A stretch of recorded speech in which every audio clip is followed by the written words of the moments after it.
आज जे निवेदन दिलेलं आहे प्रभाग 17 आणि 18-19 या स्लम एरियामध्ये आज 6-7 महिने झालं नाली नाही काढलेली आहे आणि कचरा उचललेला नाही आणि त्याच्यामुळं सांडपाण्याची व्यवस्था नाही केलेली आहे व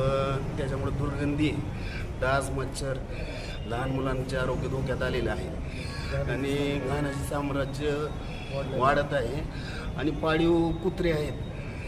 ते लहान मुलांना चावायला लागले त्याचं पण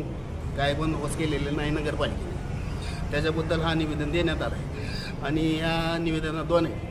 मी नगरपालिकेतील शिव मॅडमला आणि प्रशासकीय अधिकाऱ्यांना एक अल्टिमेट देऊ इच्छितो येणाऱ्या 2-3 दिवसात तिथलं घाणीचं साम्राज्य किंवा घाणी नाही उचलली कचरा आणि गटारी साफ नाही केल्या तर येणाऱ्या